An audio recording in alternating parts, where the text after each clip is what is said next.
Hello students, today I want to take on a very important question which is often asked to me with respect to essay writing, and that is, should you use subheadings in your essays? Should you write your essays with subheadings or not? Would subheadings help you score higher in your essays? So I will try to address this question, and it would also help you know that should you use flow charts or diagrams or any other such things in your essays or not. So would the usage of subheadings help you score higher? Disclaimer first of all, there can be no conclusive answer to this question, and especially without looking into your answer scripts, it's really very difficult to say anything conclusively. Every student has a very unique way of writing. I often say this thing. And also, whether subheadings should be used or not, it also depends on other things like what the essay topic is and what your content is, how you are organizing your content, and what is your comfort level with language and other aspects of essay writing. So let's begin. I'll provide you some generic set of yardsticks which you can use to estimate whether subheadings would help you or not. So to begin with, let us understand what UPSC essay answer is. What are the purpose we want to serve when we write that essay? UPSC would, I don't think UPSC would ever ask its examiner or ever provide its examiner any such guidelines that penalize a student if he writes subheadings or reward him if he makes use of subheadings. Our answer to this question, whether subheadings are useful or not, it purely depends on whether usage of subheadings, it enhances the experience of reading your answer scripts. Does the examiner takes a better impression of your essay if he reads it along with certain subheadings that you have provided? Now, if I try to answer this thing, the general thumbnail is that subheadings are usually not recommended. If you ask me, I do not recommend the usage of subheadings. And let me answer that why. First of all, conservative approach in literature, it does not look positively at anything which is not made up of words. So when they are reading a text like an essay, and when conservative readers they come in touch with anything which is not textual, whether it is graphic, whether it is a flow chart, they do not like it. And subheadings also, in a certain way, they break the flow of reading. So for the starting, we can say that traditional and conservative readers, they do not like it, subheadings in your essays. Next, moving past, okay, let's hope for the best and let's assume that your reader is not such a conservative person. But even then, will subheadings actually help you write a better essay? What your essay is? When you have written an essay, it consists of around 1,000 to 1,200 words, a lot of ideas, a lot of examples which you have served in front of the examiner. And that examiner has already read many of such similar things by students who have similar level of content, similar level of knowledge with them. Examiner's mind is usually running, it is trying to escape that reading, that experience of reading. So within those 1,200 words, that 1,200 words is like a chain of words. And in that long chain, wherever there is a weak link, the attention of the examiner would find an escape route. It would escape. Subheading provides this escape route to the examiner. When he's reading your essay and he suddenly finds, okay, there is the subheading, his instincts would say that here I can take a break. So if he has any other distraction, if someone is calling him, or if he is lost in some of his own thoughts, or any such distraction is there, then possibly he can say, okay, here is a subheading, I can take a break, I will come back and resume here. He may not physically go away from his seat, but even when he is physically very much present at your seat, he may not even take away his eyes away from your paper, but still mentally there is a huge possibility that he might get disconnected with what you are writing. And that is a very fatal blow to yourself. I would say that you are doing hit wicket in that way. So that is the reason why I would say that do not use subheadings. Another reason that why I say don't use subheadings, because most of the students, and here I would say 98% of the students who are writing essays, they do not know how to write subheadings. Writing of subheading is also an art in itself. Subheadings must be linked to the paragraph where you're writing them. In case if you're writing those subheadings must share some clues about what you are writing, and they must also hide some information. They must not be very obvious, otherwise they would be mundane, otherwise it would look repetitive, otherwise it would kill the interest of the reader.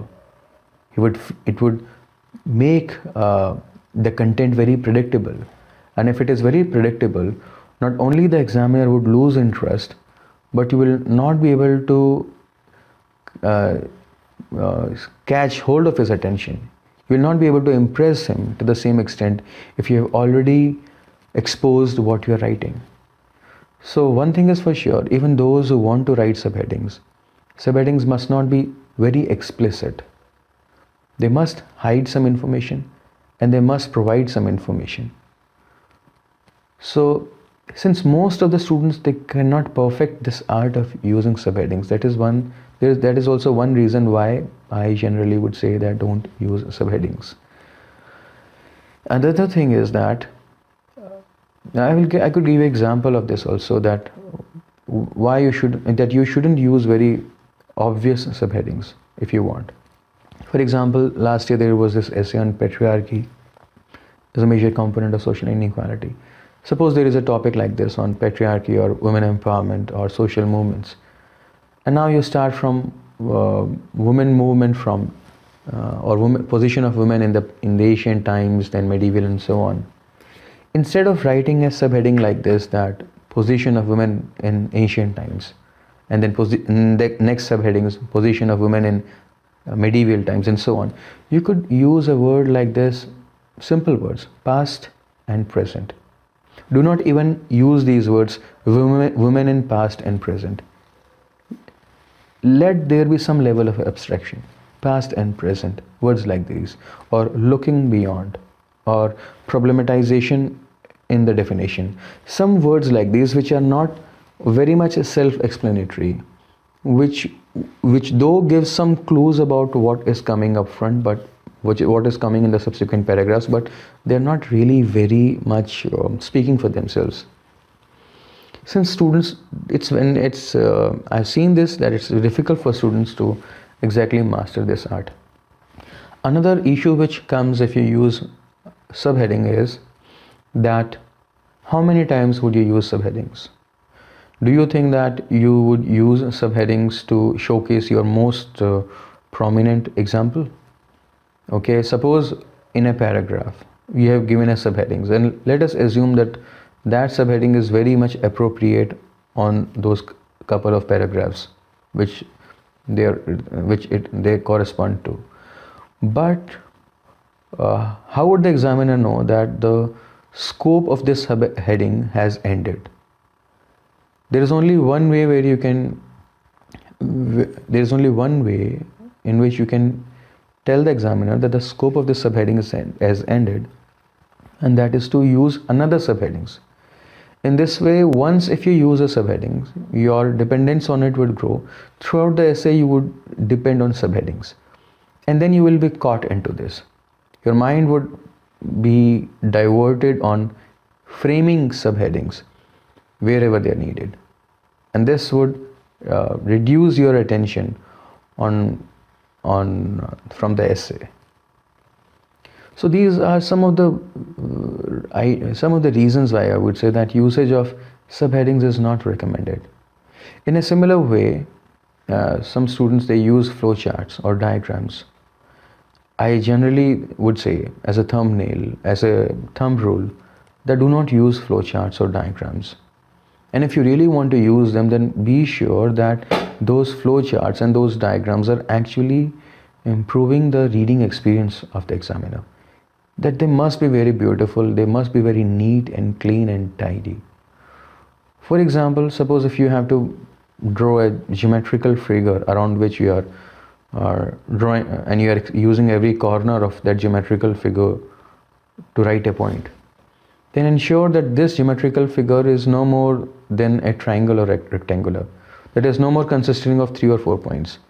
Do not use a figure like an octagon having 8 corners and then every corner having one line in itself. It will look very messy, very untidy. And no one is actually going to give you extra marks just because you have used a flowchart. It's not a drawing competition. No one would say कि यार इसने बड़ा अच्छा diagram बनाया so अच्छा marks they. No. If the diagram is actually improving the reading experience of the reader, then maybe you can use it. But if it does not, then I would say no. So using such things, subheadings or diagrams, they're very risky affair. It's like stepping on a landmine. And I think that is why you should probably stay away from it. Also, when you can use it. Now, what happens is that some students, they have a lot of problems with content. They cannot think of anything while writing essays, and they're finding it very hard to even reach up 800 words. So what they do is that they are writing nonsense. They know that they are writing nonsense. They're just filling in the spaces. Well, this usually does not happen with students who qualify prelims, but let us assume that some student is like that. In this case, and if a student feels, okay, throughout the essay I might have written crap, but there are some places where I have written something really very meaningful, and this ought to catch the attention of the examiner, then I would say, okay, in this case you can use subheadings, because anyway your content is of such quality that the examiner is really finding very hard to focus. So providing another speed breakers wouldn't really matter. Providing another weak links wouldn't really matter, because already your essay is a composition of 1000 weak links. So in this way, if you are using subheadings to show to the examiner कि sir बाकी सब जगह तो बकवास लिखा था, यहाँ पे काम क्या लिखा है. That if you want to, basically if I translate it, if you want to show to the examiner that at the rest of the places I had written crap, but at this place I have written something really very relevant to the essay, and you want to highlight it, then okay, you can use subheading to highlight that point. So a lot depends upon what your writing styles is. If you are such at a beginner level, maybe you can use subheadings. When your students, when they start essay writing, they really have no clue on it, then okay, I would say that you can think of an essay consisting of like 4 or 5 components. In the previous video, I said that don't think that essay is a collection of 4 or 5 GS questions. I said that statement mainly targeting students who are at advanced level, or at least at a moderate level. That was not targeted for students at a beginner's level. If you are a student at a beginner level, or someone who is really finding very tough to write essays, then okay, you can think of an essay as a composition of 5 or 6 GS kind of answers. But and in a similar way, you can use subheadings also. But for students who have good content, who are at a moderate level, who are like scoring 110, 120 or something like that, I would say don't use subheadings for these reasons, because the benefits which come from the usage of subheadings are less, and the risks which are there are greater. Instead of subheadings, if you really want to highlight your point, you can use a black color pen to highlight it, or you can write the same words in a different shade of blue ink. That is how you can highlight them. That is a better way to highlight your key points rather than using subheadings or any such thing, because that, as I am saying again and again, that would break the flow. Or in case if you have really perfected the art of writing essays, if you're organizing your content in a wonderful manner, and you know like how to create subheadings, if you're very sure of that, if you're very sure of that, and your subheadings, as I said, are not really very self-explanatory, they should not be consisting of huge lines, not even full sentences they should be consisting of. They should not be so obvious, like you should never use subheadings like introduction, conclusion, or don't you write such obvious subheadings. So in case if you have perfected the art of subheadings, then maybe you can give it a shot, you can try it. So if I can conclude here, I would say that use subheadings, but with a lot of precautions, and it is better not to use them. They're not recommended. It's better not to use them, because it's very important for you to write your essay in a way in which the attention of the examiner is hitched to it. Do not provide any escape route to the examiner. So that's my some ideas on this thing for today. And in case if you really want to know, then the rest I can say only by looking exactly in your answer scripts to figure out really if your subheadings are helping you improve that experience of they're really improving the reading experience of the examiner. So with this, I would end this video here. Thank you all.